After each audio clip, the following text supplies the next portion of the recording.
آج Vladimir Zelensky جو ہے وہ امریکہ کے دورے پر ہیں. وہاں پر امریکہ کی کانگریس سے انہوں نے خطاب کیا، امریکی صدر سے بات چیت کی، امریکہ کے پینٹاگان کے اندر گئے اور زیلنسکی نے جو ہے وہاں پر ہتھیاروں کی ڈیمانڈ کی ہے. آج امریکہ نے ایک اہم جو ہے بیان جاری کر دیا ہے کہ ہم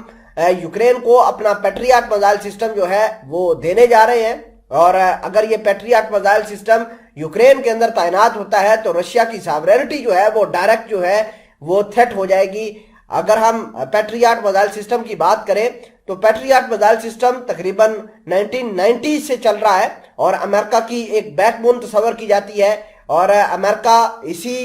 ہتھیار کی بدولت اس نے سیریا کے اندر بھی بہت ساری کامیابیاں سمیٹی ہیں، عراق کے اندر بھی سمیٹی ہیں، اس کے علاوہ افغانستان میں سم ہاؤ کسی طریقے سے اس کو استعمال کیا گیا ہے. اب امریکہ یہ چاہتا ہے کہ یہ میزائل سسٹم جو ہے وہ یوکرین کے اندر تعینات کیا جائے تاکہ اس کا استعمال جو یوکرین ہے وہ رشیا کی تنصیبات کو تباہ کرنے کی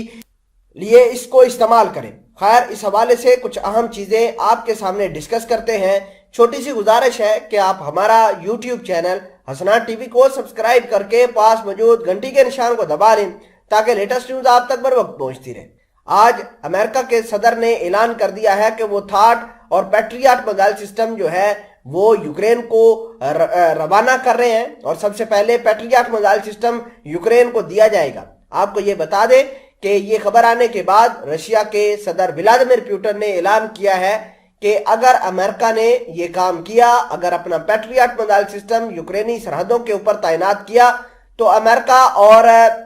جو ہے رشیا کے درمیان ٹینشن مزید بڑھے گی اور ہم امریکہ کے اس میزائل سسٹم کو سب سے پہلے مار گرائیں گے. امریکہ کے صدر کے بیان کے بعد روسی صدر ولادیمیر پوٹن نے یہ کہا کہ امریکہ کا یہ جو پیٹریاٹ میزائل سسٹم ہے یہ بہت پرانا ہے اور ہمارے S-400 میزائل سسٹم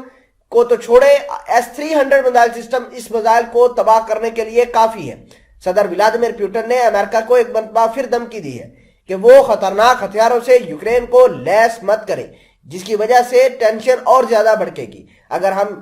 یورپی ملکوں کی بات کریں تو یورپ کے ملک جو ہے وہ اب خاموش ہے، وہ چھپکے سے ہی ہتھیار فراہم کر رہے ہیں، کوئی علن اعلان وہ ہتھیار فراہم نہیں کر رہے، کیونکہ ان کو پتا ہے کہ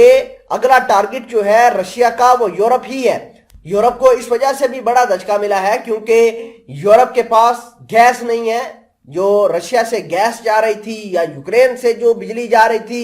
اس کے اوپر جو ہے وہ رشیا نے روک لگا دی ہے، اور رشیا کے صدر ولادیمیر پوٹن نے ایک مرتبہ پھر کہا ہے کہ جنگ بند صرف اور صرف یوکرین اور رشیا ہی کر سکتے ہیں، اور اسی صورت میں رشیا ٹیبل ٹاک کرے گا. اگر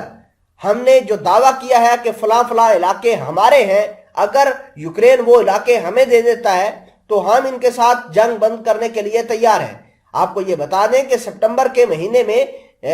ولادیمیر پوٹن نے ایک پارلیمنٹ کے اندر لا پاس کر کے یوکرین کے 4 علاقوں کو انیکس کر لیا تھا، یعنی وہ اپنے علاقوں میں شامل کر لیے تھے، جس کے بعد امریکہ اور یورپ والے کافی بھڑکے تھے. لیکن اب رشیا کے صدر ولادیمیر پوٹن کا کہنا ہے کہ جنگ بند ہم کر سکتے ہیں، ٹیبل ٹاک کے ذریعے ہی کر سکتے ہیں، اور جو علاقے ہم نے قبضہ کیے ہیں وہ ہمیں ملنے چاہیے، وہ ہمارے علاقے ہیں.